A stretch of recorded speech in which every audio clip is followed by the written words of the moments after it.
Welcome, everyone.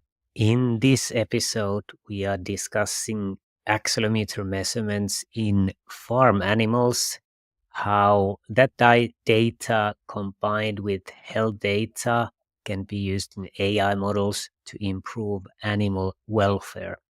And we have a great guest for this episode. He's working as associate professor and research chair at Dalhousie University in Canada. And his research topics and interests are digital agriculture, artificial intelligence, big data analytics, animal computer interaction, and sensors and bioinstrumentation.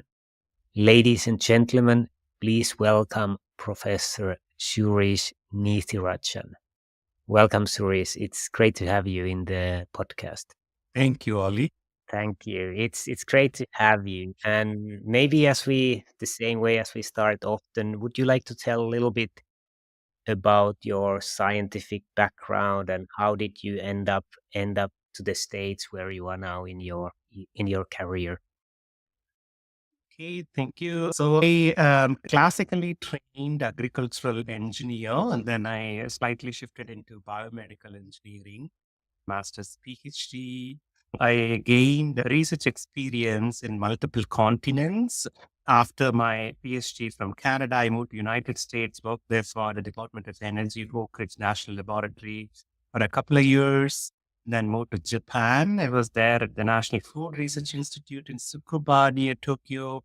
Came back to Guelph, University of Guelph near Toronto for 8 years. I was a faculty. And then again, I moved to Netherlands. I was at Wageningen University in research for almost 4.5 years. Now back to Canada, which I call as home now. I'm an associate professor and also university research chair in digital livestock farming. I have a joint appointment between the Faculty of Computer Science and the Faculty of Agriculture. There are two campuses. The main campus is in Halifax City in Nova Scotia, and the agriculture campus is about 110 kilometers away from the city in a town called Truro, where we do lots of animal experiments. We have a ruminant animal research center, Atlantic County Research Center. We also have a few horses and mink. We have a bunch of sheep also we house. So we collect lots of data.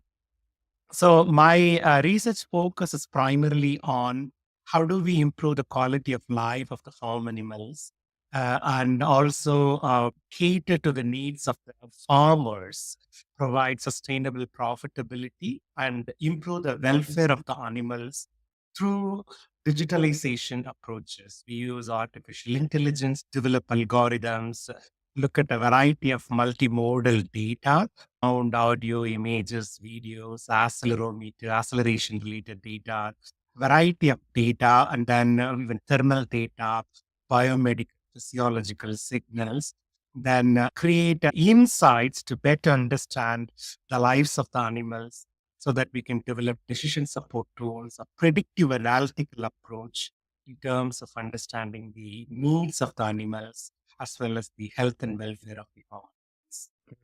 Yeah, sounds very interesting. And we are physical activity research podcast, but we have been very biased to humans, so we haven't had much animal and livestock research discussions yet here. So maybe you can give us for our audience kind of a general view that how do you how do you study the animals? Maybe we can start with the accelerometry as that is closest to what we do with humans. And how do you do it? You have different animals. How do you place the sensors? What do you look, and how does this affect the quality of life of the farm animals? It's a multifaceted question, but you can start from somewhere which you see most fit. Yeah, yeah. So the locomotion or activity is very important for farm animals. When we look at the intensive farm animal, there are two types. One is an indoor housed animals. It's countries like, Scandinavian countries like where you live, Finland, here in Canada, of course, many parts of North America, including United States. It's an intensive livestock. Animals are housed indoor, especially chickens and cows and sheep, etc. So sometimes we, based on the need, we also have to let the animal go outside for their own well-being. They do exercise for a few hours. There are two types of intensive livestock farming in terms of the animal husbandry or the housing systems. One is a tie stall for dairy cows, which means tie the cow to in stalls. They can stand, and most of the time their ability to roam around is limited. The another type of housing is it's not tied to anything, but it's an enclosure. They can walk around on their own and enriched the husbandry systems. So it's a little bit better than the tie stall, and the whole livestock husbandry slowly moving towards providing more options for the animals to move around. So, because of locomotion, there are also issues like metabolic disorders based on the feeding that happens. So, there is a definitive need to measure the activity pattern of these animals, such as dairy cow. For chickens also, they tend to poach, they tend to move around because it's good for their heel bone so that the bone density is very good. So there is a need to measure the activity of chickens, broilers, and laying hens. Course, from the academic perspective, from the scientific curiosity, we can put on some accelerometers, sensors in the legs of the chickens. We have done that in turkey birds. We have also done in laying hens and broilers to measure how they move around. What we call as a migration coefficient, how many meters they walk per day, what part of the day, because the accelerometer data also comes with the date and timestamp. We also record their activity level in terms of the diurnal pattern, in terms of the, is it a early morning, is it afternoon, post feeding, fast feeding, what is their preferential way of moving around. For the cows, we did recently a project based on the beyond sensors we have got in the past 3 months. Put it on 6 cows, including the control cows. We were actually interested in the possibility of detecting what we call as lameness. Lameness is a health issue for dairy cows. So when a cow becomes lame, there is a bit of a hunch on the back.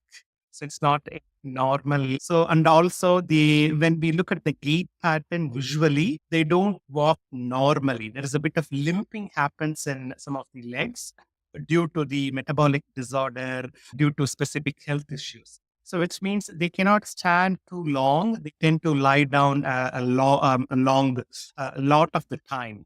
So the idea here is that how do we go about using accelerometer as a possibility to predict early prediction possibility based on their walking pattern. So the idea here is that how do we go about using accelerometer as a possibility to predict early prediction possibility based on their walking pattern?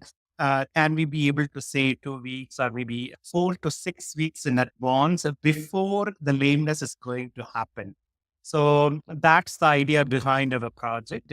So we collected a bunch of videos and images along with accelerometer data, put it on the cows for 6 months and collected for about 2.5 months of data. Based on the analysis, we were clearly able to pinpoint what we call as indicators of lameness based on because it has a sagittal, lateral, XYZ, 3 types of data we can apply from the accelerometer. We also have the ability to say, okay, what part of the body the cow lies down? Is it the right side of the body or the left side of the body?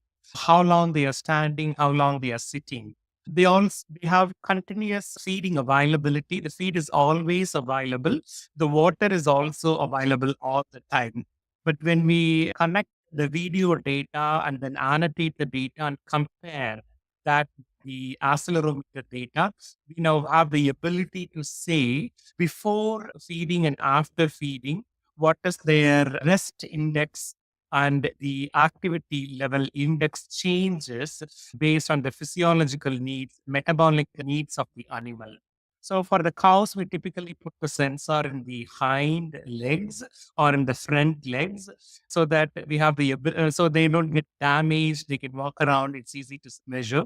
But we also have bought sensors from other brand. We have put sensors in the neck of cows, like a collar, and also as a ear tag along with the RFID. So, but that's a little more invasive if you put it in the ear.